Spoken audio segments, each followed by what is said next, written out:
Halo teman-teman semua, assalamualaikum warahmatullahi wabarakatuh. Jumpa lagi di channel Nur's Moros Family. Apa kabarnya teman-teman semua? Semoga selalu dalam keadaan sehat dan rezeki yang berlimpah untuk kita semua. Oke, kami saat ini masih berada di kota Yogyakarta dan kita mau jalan-jalan ke candi yang sangat terkenal di dunia, yaitu Candi Prambanan. Ikuti terus teman-teman dan kita akan perjalanan kita ya. Dan ini wisata yang sangat edukatif ya untuk anak-anak terutama ya. Oke, kita masih dalam perjalanan ya, agak macet. Lokasi Candi Prambanan ini sekitar setengah jam dari kota Yogyakarta ya, dan ini berada di dua provinsi, dan ini batasnya ya, provinsi Yogyakarta dengan provinsi Jawa Tengah.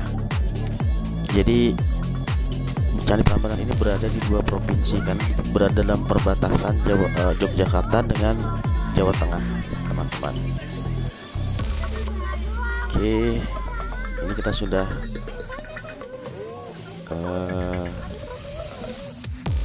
sampai di area candi. Kita mau cari parkiran ya. Jadi Candi Prambanan ini dari kota Yogyakarta, kalian terus ke arah Solo ya. Nah, setelah melewati Kalasan, di sebelah kiri jalan itu terlihat jelas Candi Prambanan ya. Nah, ini kita belok kiri menuju ke parkirannya ya. Oke, sedikit tentang sejarah Candi Prambanan. Ini adalah candi dari agama Hindu yang terbesar ya di Indonesia, dan dibangun pada abad ke-9 Masehi, berarti sekitar tahun 800-an Masehi ya. Candi ini juga disebut Candi Roro Jonggrang. Nah, bagi teman-teman yang sudah pernah nonton filmnya, terutama generasi yang lahir tahun 80-90-an, jadi zaman dulu kita kecil terus ada filmnya, film tentang Roro Jonggrang, yang dulu legendanya itu ya, dulu Roro Jonggrang dipaksa menikah dengan Damar Wulan ya. Padahal Roro Jonggrang ini tidak mencintai Damar Wulan. Jadi Damar Wulan ini Roro Jonggrang ini akhirnya membuat syarat, tujuannya untuk memberatkan si Damar Wulan supaya dengan syarat itu dia tidak mampu, sehingga tidak jadi dinikahi, sebenarnya seperti itu. Jadi dia memberi syarat kepada Damar Wulan untuk dibuatkan candi yang harus diselesaikan dalam satu malam. Nah, karena Damar Wulan ini sakti dan punya banyak teman-teman dari bangsa jin, roh halus ya, dipanggillah semua ini teman-teman bangsa jinnya untuk membantu membuatkan candi. Tetapi Roro Jonggrang juga tidak bodoh, dia membuat strategi supaya ayam cepat berkokok gitu ya. Jadi dia menumbuk padi sehingga membuat ayam-ayam itu berkokok sebelum waktunya. Jadi sebelum waktu pagi ayam sudah berkokok, sehingga bangsa jin semuanya panik, ketakutan, dan Damar Wulan juga ikut panik. Akhirnya kacau. Jadi banyak sisa-sisa batu-batunya yang masih terlihat sampai saat ini. Jadi karena panik, semua batu-batu ditinggalkan begitu saja, sehingga pada saat itu Damar Wulan kalah dan tidak bisa menikahi Roro Jonggrang. Nah, kemudian hari si Damar Wulan ini tahu ternyata itu akal-akalannya Roro Jonggrang, sehingga karena emosi Roro Jonggrang dikutuk menjadi patung. Sampai saat ini patung Roro Jonggrang itu masih ada di dalam Candi Prambanan ini. Ya, legendanya seperti itu, legenda rakyat ya. Oke, kita sudah parkirannya luas ya, jadi enak. Dan sekarang kita berjalan menuju ke loket. Oke, jadi candi ini, kalau ini menurut sejarah yang dari Wikipedia ya, yang saya baca, ini dipersembahkan untuk Trimurti atau 3 dewa utama Hindu, yaitu Dewa Brahma sebagai dewa pencipta, Dewa Wisnu dewa pemelihara, dan Dewa Siwa sebagai dewa pemusnah. Ini berdasarkan prasasti Siwarga. Nah, oke, kita lagi antri mau beli tiket ya. Ini tiketnya, harganya tadi saya lihat 50.000 ya. Untuk anak di atas 12 tahun termasuk dan orang dewasa ya.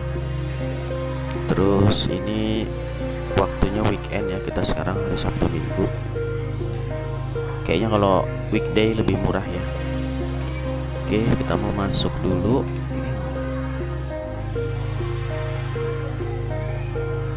Dicek tiketnya. Asik ya.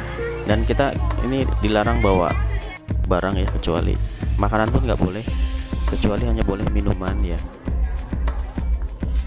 Jadi teman-teman, kalau yang mau kesini jangan bawa makanan, hanya minuman saja ya, daripada capek-capek bawa dari mobil ternyata tidak boleh. Dan di sana juga di dalam banyak ini kok, apa, tukang yang jual makanan, ada tempat untuk apa namanya, playground, dan juga tempat makan ya. Oke, kita sudah masuk area Candi Prambanan. Oke, kita lanjut lagi tentang candi ini ya. Jadi candi ini termasuk situs warisan dunia UNESCO, candi Hindu terbesar di Indonesia, sekaligus salah satu candi terindah di Asia Tenggara ya. Arsitektur bangunan ini berbentuk tinggi dan ramping sesuai dengan arsitektur Hindu pada umumnya, dengan Candi Siwa sebagai candi utama memiliki ketinggian mencapai 47 meter, menjulang di tengah komplek. Jadi yang paling tinggi itu yang 47 meter itu ya, yang tengah itu. Dan ini di sini banyak juga yang menawarkan jasa foto ya, foto keluarga, dan di sini sangat murah ya, cuma 20.000 aja. Nah, ini yang tadi saya ceritakan, ini bekas-bekas batu-batu yang gagal dibangun karena panik, sudah waktunya pagi ya, menurut legendanya di film Candi Prambanan. Silahkan teman-teman nanti yang belum generasi Gen Z yang sekarang belakangan ini tidak tahu film itu, silahkan googling atau cari di YouTube ya, dan tonton, itu bagus legendanya. Oke. Jadi menurut prasasti Siwarga, candi ini mulai dibangun sekitar tahun 850 Masehi oleh Rakai Pikatan, dan terus dikembangkan diperluas oleh Balitung Mahasambu pada masa kerajaan Medang Mataram. Nah, terus terus kemudian nama lain dari Prambanan ini berarti 5 gunung. Pram dan Banam adalah gunung. Terus pendapat lain menganggap para Brahman yang bernama Brahman Agung. Jadi Prambanan ini berasal kata dari Brahman, atau realitas abadi tertinggi dan teragung yang tak dapat digambarkan. Oke, kita mau melihat candi yang di dalam ini ya. Jadi ini ngantri.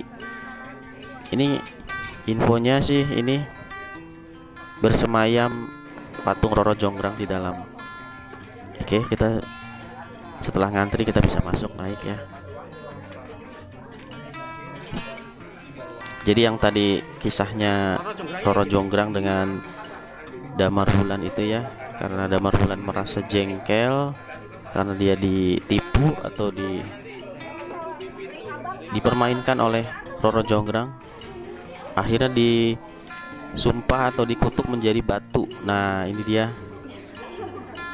dia patungnya Roro Jonggrang ya teman-teman, yang dikutuk menjadi batu oleh Damar Wulan ya.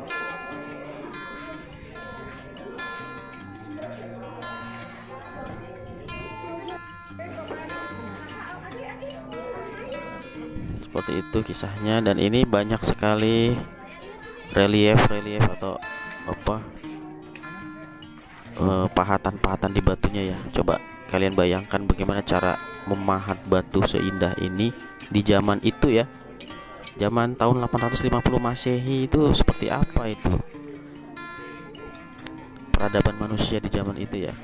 Nabi Muhammad aja, Rasulullah itu hidup sekitar tahun 600-an ya, 600 Masehi. Oke, ini kita ke candi yang kedua tadi.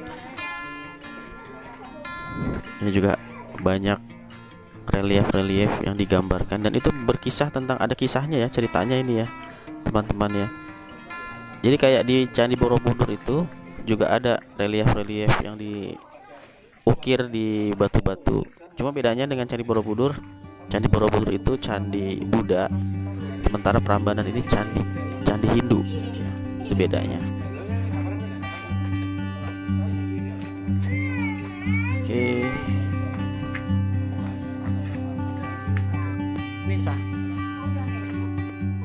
Ini dia Ganesha ya, seperti di logonya ITB ya. Ganesha itu salah satu dewa ya, kayaknya salah satu dewa ya di dalam agama Hindu. Koreksi kalau saya salah ya. Oke, kemudian sejarahnya ini dibangun pada saat Rakai Pikatan, kemudian terus disempurnakan oleh raja-raja Medam Mataram berikutnya seperti Sri Maharaja Dyah Daksa dan Sri Maharaja Dyah Tulodong ya. Oke, ini candi Dewa Wisnu ya, salah satu dewa yang Trimurti. Oke, ini sejarahnya ditemukan ya candi ini oleh seorang berkebangsaan Belanda yang bernama C. Alons pada tahun 1733. Jadi candi ini menarik perhatian dunia pada masa pendudukan Britania atau Inggris. Ketika itu Collins Mackenzie, seorang surveyor bawahan Sir Thomas Stamford Raffles, menemukan candi ini. Kemudian Sir Thomas memerintahkan penyelidikan lebih lanjut.